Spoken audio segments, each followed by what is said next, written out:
दोस्तों, मैं आशीष आप सबका स्वागत करता हूं आपके अपने इस चैनल एक लक्ष्य एकेडमी में। हम आज बात करने जा रहे हैं क्लास 6 की हिस्ट्री का चैप्टर नंबर 2, जिसका एक लेक्चर पहले हो चुका है। चैप्टर का नाम है on the trial of the earliest people, that means आरंभिक मानव की खोज में।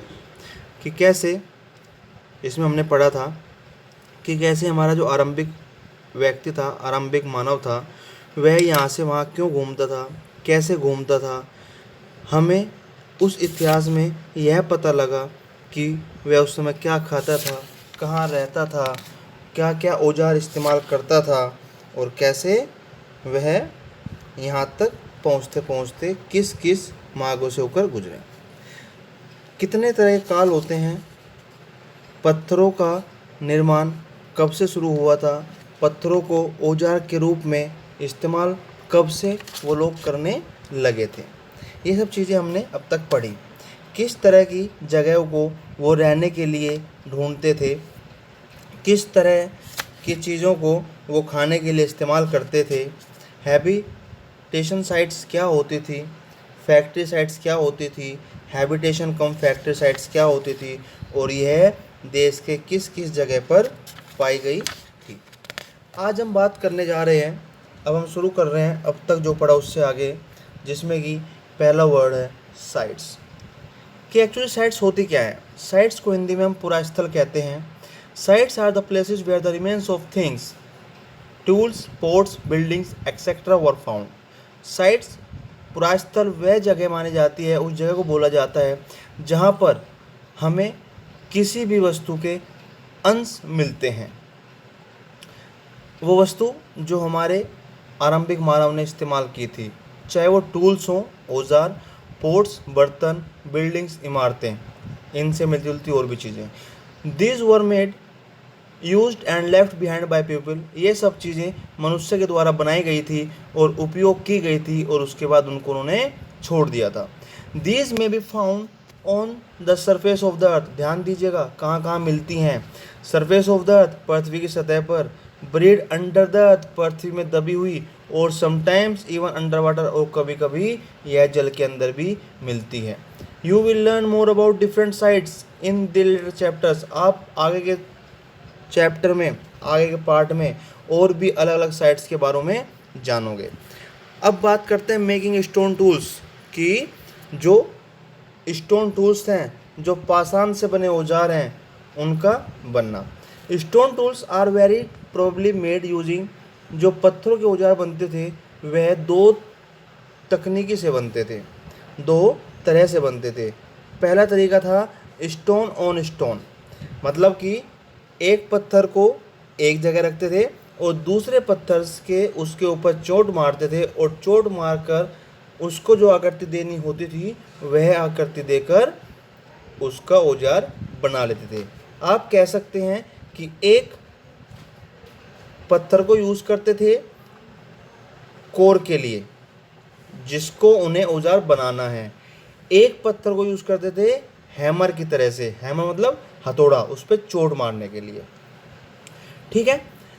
और वह तब तक मारते थे जब तक उनको उनकी इच्छा अनुसार उसकी आकृति नहीं मिल जाती थी। ये हुआ एक तरीका। सेकंड टेक्निक, दूसरा तरीका क्या है? Pressure flaking. प्रेशर फ्लेकिंग का हिंदी में अगर आप बात करो तो होता है दबाव सल्क तकनीक। फ्लेक का मीन्स सल्क बोला गया है, प्रेशर का मतलब दबाव होता है। ध्यान दीजिएगा, इधर एक कोर्स सरफेस होता है, एक हैमर स्टोन होता है, और इसमें एक हड्डियों या दूसरे पत्थर का इस्तेमाल करते हैं, जिसको हम कोर के ऊपर रखते हैं और उसके ऊपर दूसरे जो हैमर है उससे चोट मारते हैं, ठीक है। ऊपर सिर्फ दो चीज़ें थी, एक पत्थर वो जिसको औजार बनाना है, एक पत्थर वो जिसको हमने हैमर का इस्तेमाल किया है। लेकिन प्रेशर फ्लैकिंग में तीन चीज़ें हो जाती हैं, एक कोर, एक हैमर और एक बोन या कोई दूसरा पत्थर। Finding out about the fire. अब हम इसमें पढ़ेंगे कि आग की खोज किस तरीके से हुई। तो फाइंड द कर्नूल केव्स। अब हमें मैप में कर्नूल केव्स ढूंढनी है। ट्रेसेस ऑफ एस, हमें यहाँ पर आग के कुछ कण मिले हैं। दिस सजेस्ट, इससे पता लगता है कि people were familiar with the use of fire, कि यहाँ पर जो इंसान था वह आग को भली भांति जानता था, आग से भली भांति परिचित हो चुका था। Fire could have been used for many things, आग को बहुत जगह पर इस्तेमाल किया जाता था। अ सोर्स ऑफ लाइट, एक प्रकाश का स्रोत के लिए। टू कुक मीट, मांस को पकाने के लिए। And to scare away animals, और जानवरों को दूर भगाने के लिए। अब मैं आपसे एक सवाल पूछता हूँ, what do we use fire for today, कि हम आज आग का इस्तेमाल क्यों करते हैं। आगे बढ़ने से पहले हम एक बार देख लेते हैं कि कर्नूल केव्स कहाँ पर स्थित हैं। ये ऊपर हम मैप देखेंगे, आप लोगों ने पहले भी देखा था, ये आपका मैप है। इस मैप में ये आपकी कर्नूल केव्स है, और ये कर्नूल केव्स आज के आंध्र प्रदेश में है। जो आंध्र प्रदेश है उसमें आज की ये आपकी कर्नूल केव्स पाई जाती हैं। याद रखिएगा, आपके इंडिया के साउथ साइड में, साउथ पार्ट में जो आंध्र प्रदेश है, वहाँ पे कर्नूल केव्स का इस्तेमाल हमारे आदि मानव ने किया था। किस लिए किया था? क्योंकि हमें यहाँ पर आग के अंश मिले हैं। नेक्स्ट पॉइंट, अ चेंजिंग एनवायरनमेंट, बदलता हुआ जलवायु। अराउंड 12,000 ईयर्स एगो, अब से लगभग 12,000 साल पहले, there were major changes in the climate of the world, संसार के जलवायु में बदलाव आए, बहुत ज़्यादा बदलाव आए। With the shift to relatively warm conditions, जिसकी वजह से हमारे यहाँ की स्थिति थोड़ी गर्म हो गई। इन मैनी एरियाज, बहुत सारे इलाकों में। This led to the development of grasslands, इससे उस जमीन पर घास होनी शुरू हो गई। दिस इन टर्न, जिससे कि led to an increase in the number of deer, antelope, goat, sheep and cattle, that is animal that survived on grass। और जब वह हमारी भूमि पर घास होने लगी तो उस घास के उगने से कुछ जानवरों की संख्या बढ़ गई। कौन से जानवरों की? जैसे कि आपका डियर, हिरन, एंटीलोप, ध्यान रखना एंटीलोप होता है बारहसिंगा, गोट बकरी, शिप भेड़, कैटल मवेशी, या आप यहाँ गाय से संबंधित कर सकते हो। ये वो एनिमल हैं जो घास खाना पसंद करते थे। Those who hunted these animals, वो लोग जो इन जानवरों का शिकार करते थे, इनको फॉलो करने लगे। Learning about their food habits, इनके खाने की आदतों को समझने लगे या सीखने लगे। एंड देयर ब्रीडिंग सीजन्स, और उनके प्रजनन का जो मौसम होता है, जो प्रक्रिया होती है, उसको भी उन लोगों ने ऑब्जर्व किया, सीखा। It is likely that this helped people to start thinking about herding and rearing these animals themselves।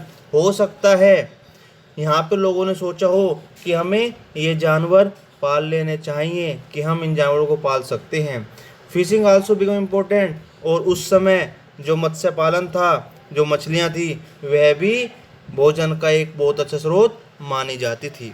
This was also a time when several grain bearing grasses including wheat, barley and rice grew naturally in different parts of the subcontinent। यह वो समय था जब घास उग रही थी, और घास के साथ साथ बहुत सारे अनाज के दाने भी प्राकृतिक रूप से उगने लगे थे हमारे इस उपमहाद्वीप पर।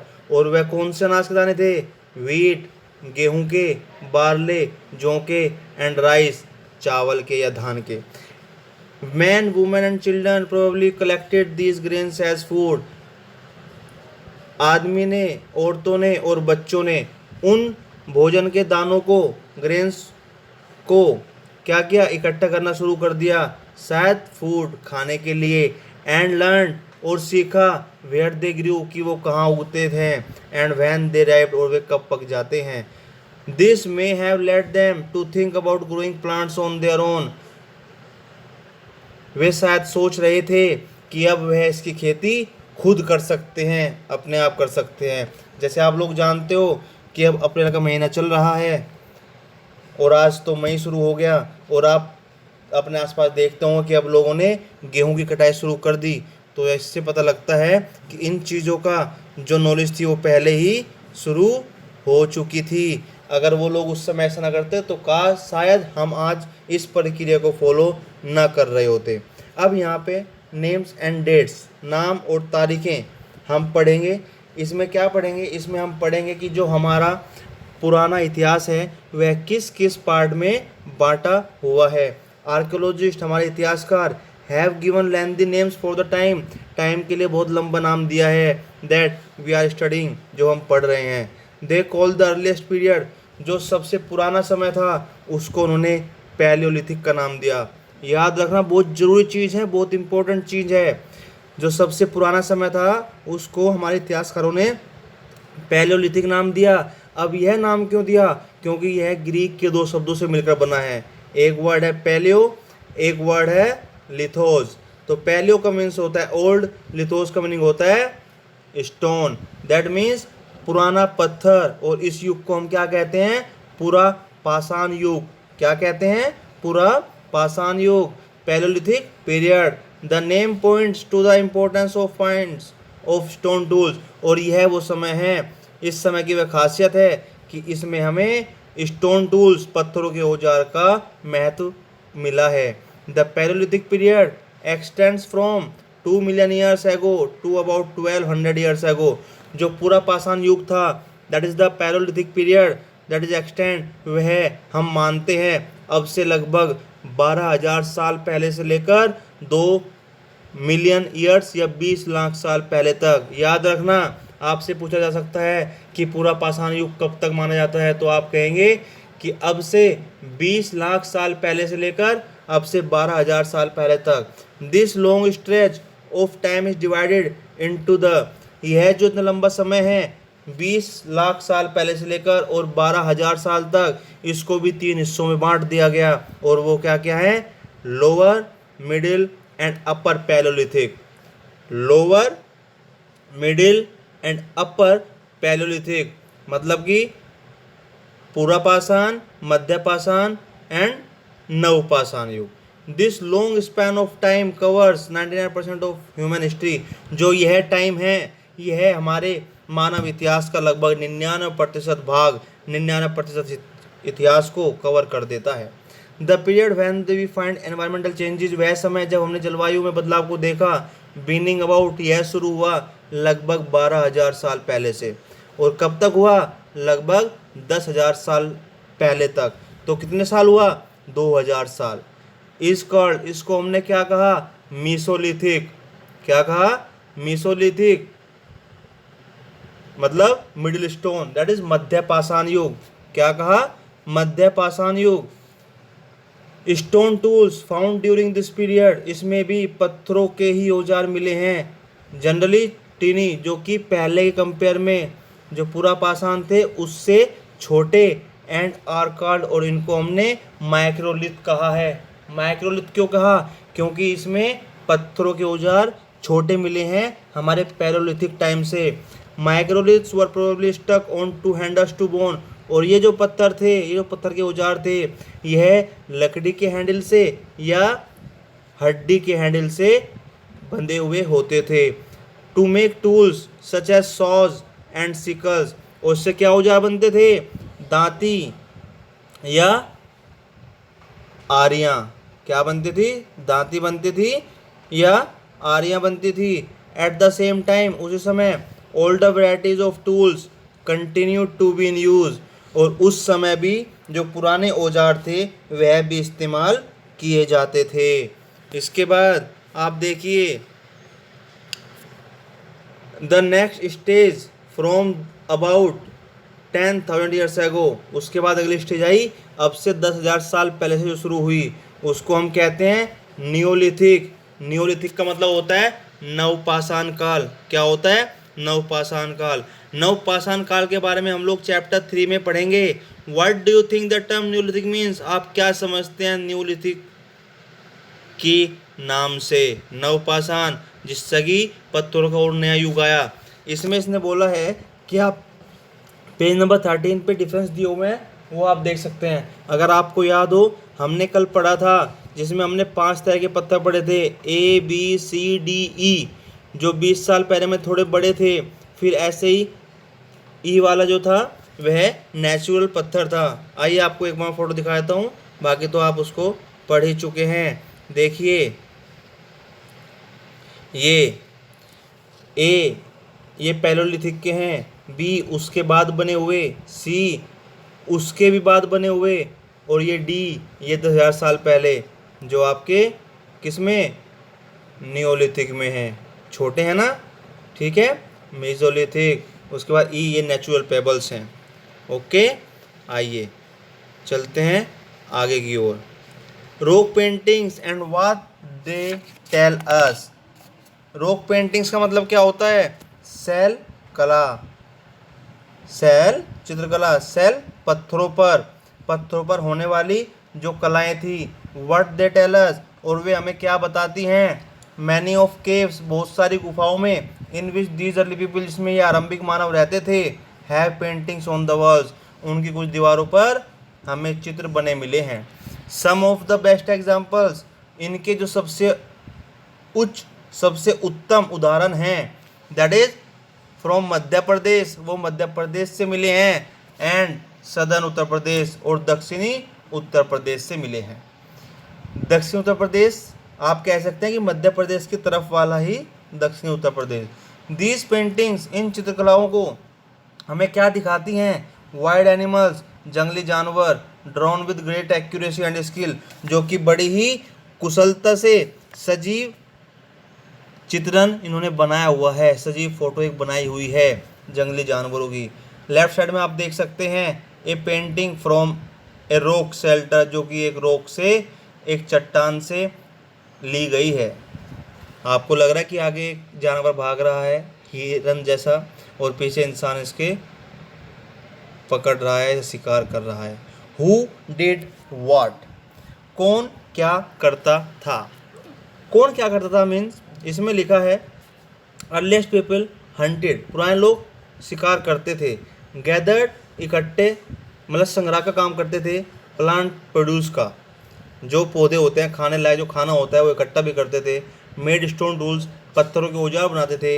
And painted on cave walls, और गुफाओं की दीवारों पर चित्रकला भी करते थे। Is there any way of finding, क्या हमें इन सब बातों से पता लगता है, कुछ ऐसा पता लगता है कि औरतें शिकार करती थी, या आदमी औजार बनाते थे, या औरतें चित्रकला बनाती थी और आदमी फल और फूल इकट्ठे करते थे। ऐसा हमें कहीं भी पता नहीं लगता। एट प्रेजेंट, फिलहाल, वी डोंट रियली नो, हमें इस बारे में कुछ नहीं पता। However there are at least 2 possibilities, यहाँ पर 2 बातें हो सकती हैं, 2 संभावनाएं हो सकती हैं। इट इज़ लाइकली दैट, जैसे कि both man and women have done many of this things together, हो सकता है कि आदमी और औरतें कुछ काम साथ मिलकर करते हों। It is also possible that some task, और यह भी संभावना है, यह भी संभावित है कि कुछ काम औरतें करती हों और कुछ काम आदमी करते हों। एंड अगेन, इसके अलावा there could have been different practices in different parts of the subcontinent, हमारे उपमहाद्वीप के अलग अलग हिस्से में अलग अलग परंपराएं थी, उनके अकॉर्डिंग भी काम किए जाते होंगे। अब यहाँ पे एक चीज़ है, ऑस्ट्रिचेज इन इंडिया। क्या है? ऑस्ट्रिचेज, जिसको आप शुतुरमुर्ग कहते हैं। अब तक हमने सुना है, जब तक हम जानते हैं कि ऑस्ट्रिच भारत में नहीं होते, कहीं बाहर होते हैं। वो बाहर कहाँ होते हैं बताएंगे। Ostriches were found in India, ostrich जो शुतुरमुर्ग होते थे वह भारत में पाए जाते थे ड्यूरिंग द पैलियोलिथिक पीरियड, जो पूरा पाषाण काल था उस समय पर। Large quantities of ostrich egg, क्योंकि वहाँ पर शुतुरमुर्ग के अंडे बहुत अधिक मात्रा में मिले हैं। शुतुरमुर्ग के अंडों के अवशेष बहुत अधिक मात्रा मिले हैं। कहाँ मिले हैं? महाराष्ट्र के पटने नाम के जगह पर। कहाँ? महाराष्ट्र के पटने जगह के नाम पर। Designs were engraved on some species, some pieces, while beads were also made out of them. उनकी कुछ अवशेषों पर तो चित्रांकन भी मिला है, चित्र बने हुए मिले हैं, और कुछ अंडों से बीड्स, मोती भी बनाए हुए मिले हैं। What do you think one beads could have been used for, कि ये बीड्स किस लिए इस्तेमाल किए गए हैं। Where do we find ostriches today, और हम आज शुतुरमुर्ग को कहाँ देख सकते हैं? तो आज हम इनको अफ्रीका में देख सकते हैं। एक क्लोजर लुक, हंस की एक सूक्ष्म निरीक्षण, किसका? हंसकी का। अब हंसकी भी एक जगह थी, और वो जगह कौन सी है वो देखते हैं मैप में। आइए दिखाते हैं। ये देखिए, ये है हंसगी। ये भी जहाँ पे आपकी कर्नूल केव्स थी उसी के पास हंसगी भी है, और यह भी आपकी इंडिया के सदर्न पार्ट दक्षिण भाग में ही मिलता है, देखने को मिला है। ठीक है, आइए अब हंसगी में क्या हम जानेंगे। A number of early palaeolithic sites are found there. यहाँ पर भी पाषाण युग के कुछ पुरास्थल देखने को मिले हैं। एट सम साइट्स, कुछ पुरास्थल पर a large number of tools, एक बहुत बड़ी मात्रा में औजार देखने को मिले। Used for all sorts of activities, जो हर एक एक्टिविटीज़ के लिए, हर एक क्रिया के लिए इस्तेमाल किए जाते थे। दीज आर प्रोबेबली, ये सामान्य रूप से माना जाता है कि हैबिटेशन कम फैक्ट्री साइट्स है। हैबिटेशन कम फैक्ट्री साइट्स मतलब कि यहाँ लोग रहते भी थे और औजार भी बनाते थे।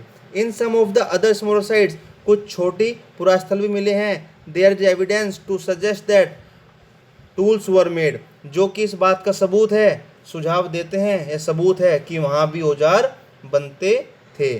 Some of the sites were close to springs, और बहुत सारे पुरास्थल ऐसे हैं जो हमें स्प्रिंग के पास, स्प्रिंग का मतलब क्या होता है, झरनों के पास देखने को मिले हैं। स्प्रिंग मतलब झरने। Most tools were made from limestone which was locally available, और बहुत सारे औजार ऐसे हैं जो चूना पत्थरों से बनाए गए थे, क्योंकि चूना पत्थर बड़े आसानी से मिल जाता था। Can you think of a term for the second type of sites. क्या आप जानते हैं कि दूसरी तरह की साइट्स को हम क्या नाम देते हैं। एक को नाम दिया हैबिटेशन कम फैक्ट्री साइट्स, और बाकी को क्या नाम देते हैं वो आप बताएंगे, क्योंकि हम पहले पढ़ चुके हैं। आइए इसके अलावा भी कुछ और घटित होता है वह जान लेते हैं। Find France in your Atlas, अपने मैप में, अपने नक्शे में फ्रांस को देखो। The painting below is from A cave in France, नीचे एक पेंटिंग है, ये पेंटिंग देखिए, यह फ्रांस की गुफाओं से देखने को मिली है। इसमें आप देख सकते हैं थोड़ा धुंधला सा, इसमें कुछ मुझे तो भैंसा सा दिखाई दे रहा है, या आप कह रहे हो जंगली भालू से या जंगली हिरन से दिखाई दे रहे हैं। अब ये हैं क्या, वो पढ़ते हैं।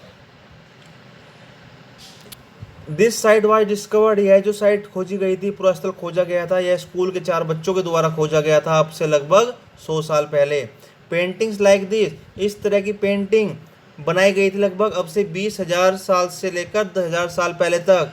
Many of these were of animals, इनमें से अधिकतर पेंटिंग जानवरों की थी, जैसे कि जंगली घोड़े, औरोक्स, आप कह सकते हो जंगली गाय, बाइसोन, ओली, राइनोसोर, राइनोसोर आप कहते हो किसको, गैंडे को, बाइसोन भैंसे को, रेंडियर, रेंडियर, और बियर भालू को। पेंटेड इन ब्राइट कलर, जो कि चमकीले रंगों से पेंट किया गया है। दीज कलर्स वर मेड, जो ये रंग बनाए हुए थे, ये बनाते थे मिनरल धातुओं से, जैसे कि ओकरे, ओकरे या आयरन ओर, मतलब कि आपका लोहवयस्क, लोहे का जो सबसे प्योर फॉर्म होता है वो होता है आयरन ओर, उससे, और कारकोल से, जो चारकोल होता है, चारकोल की हेल्प से बनाई जाती थी। इट इज़ पॉसिबल, यह संभव है। These paintings were done on ceremonial occasion, हो सकता है कि ये पेंटिंग बनाई जाती हो किसी भी उत्सवों के अवसर पर, या और perhaps they were made for special rituals, या बनाई जाती हों कुछ अनुष्ठानों के लिए। अनुष्ठान जैसे कि परफॉर्म्ड बाय हंटर्स, मान लो शिकारी शिकार करने के लिए या शिकारी खोज में कहीं बाहर जा रहा हो तो उससे पहले ये चीज़ें या ये अनुष्ठान किए जाते हों। जैसे आपने देखा होगा, मान लो पहले राजा महाराजा जब शिकार के लिए जाते थे तो उससे पहले उनकी महारानियाँ उनका तिलक वगैरह करती थी, आरती करते थे। हो सकता है इस तरह के अनुष्ठान इनके यहाँ भी किए जाते हों। Can you think of any other reasons, क्या आप कुछ और रीज़न बता सकते हैं, सोचिए। अब देखिए आगे एक्सरसाइज दी हुई हैं, इस एक्सरसाइज को आप सोल्व कीजिएगा, एक बार रिवाइज कीजिएगा, पढ़िएगा और समझिएगा। अगर फिर भी कुछ समझ में नहीं आता है तो आप पूछ सकते हैं। आप लोगों का स्वागत है। कुछ इंपॉर्टेंट डेट्स हैं, इनको प्लीज़ आप एक बार रिवाइज कीजिए, क्योंकि ये आपके बहुत काम आएंगी।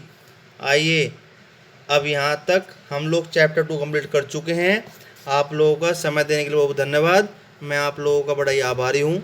अगली क्लास में मिलते हैं। Thank you very much.